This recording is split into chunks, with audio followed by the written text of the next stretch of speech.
জাতীয় বিশ্ববিদ্যালয়ের অধীনে অনার্স ভর্তি যে শিক্ষার্থীরা একটা প্রশ্ন আমাদেরকে রেগুলার করছো যে ভাইয়া আমাদের রেজাল্ট কবে দিবে এবং রেজাল্ট কিভাবে দেখতে পারবা। এই ভিডিওতে আমরা সে ব্যাপারে একটু ক্লিয়ার করি যে রেজাল্ট কবে দিতে চাচ্ছে জাতীয় বিশ্ববিদ্যালয়। দেখো, এইবার তোমাদের অলরেডি আবেদন শেষ হয়েছে গত 15 তারিখে। সো আমরা প্রায় 17-18 তারিখে ভিডিওটি করছি। সো তোমরা দেখছো আমাদের এই মুহূর্তে আমার যেটা মনে হয়েছে, এখন পর্যন্ত জাতীয় বিশ্ববিদ্যালয়ে আনুষ্ঠানিকভাবে কোনো কিছু জানায় না যদি তারা কবে কি রেজাল্ট দিতে চাচ্ছেন।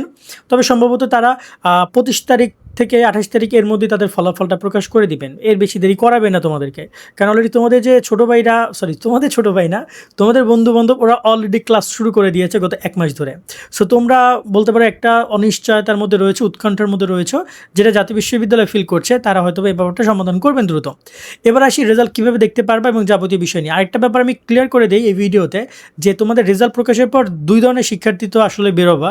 কেউ চান্স পাবা, কেউ চান্স পাবা না। আবার কেউ চান্স পেয়েছো বাট ভর্তি হবা না। মনে রাখবা, তোমার জন্য পরবর্তী অপশন হচ্ছে সেকেন্ডারি স্লিপ, যেটা তোমার জন্য সর্বশেষ অপশন। আর যদি তুমি কোনো কারণে সর্বশেষ অপশনেও চান্স না পাও, দেন তোমার সাথে দেখা হচ্ছে নেক্সট ইয়ারে সুমন ভাইয়ের ভিডিওতে। তাই অবশ্যই আমাদের সাথে যুক্ত থাকবে সাবস্ক্রাইব করে, কেননা তোমার সকল ভর্তি নিয়ে আমরা কথা বলবো।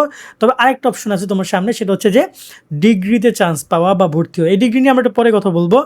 আর এবার যদি আমরা কথা বলি, আর যারা চান্স পাবা তারা তো অলরেডি ডকুমেন্ট নিয়ে কলেজে ভর্তি হবে। ইতিমধ্যে আমাদের ডকুমেন্ট ভিডিও আপলোড হবে, সেটা দেখে নিও। সেখান থেকে গিয়ে তোমরা কলেজে ভর্তি হয়ে যাবে ডকুমেন্টগুলো নিয়ে। ডকুমেন্টগুলো অবশ্যই রেডি করে রাখবা। ডকুমেন্টের ভিডিওটা দেখে ভর্তি ফি থেকে শুরু করে যাবতীয় বিষয়গুলো আমরা ওখানে এক্সপ্লেন করেছি, হয়তো আজকালকের মধ্যে ভিডিওটা আপলোড হবে।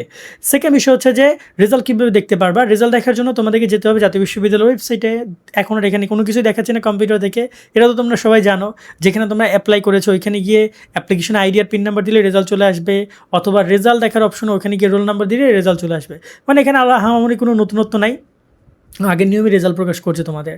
তবে যদি ওয়েবসাইটে কোনো প্রবলেম করে সেটা আমরা তোমাদেরকে জানাবো। তবে সম্ভবত ওরকম কোনো সমস্যা করবে না, তোমরা ইজিলি রেজাল্ট দেখতে পারবা।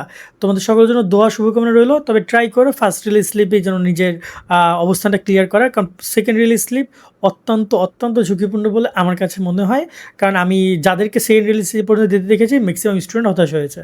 সো তুমি যদি কোনো কলেজ চান্স পেয়ে যাও, মনে হয় যে না ঠিক আছে, মোটামুটি 4টা বছর সার্ভাইভ করা যায়, দেন তুমি ওখানে কন্টিনিউ করতে পারো। আর যদি একদমই না ভাইয়া হবেই না, তাহলে তুমি সেকেন্ড রিলিজ স্লিপে যাও। সেই হচ্ছে কথা। আজকের মতো ভিডিওটা এখানে শেষ করছি। সকলে অনেক ভালো থাকবা। আল্লাহ হাফেজ।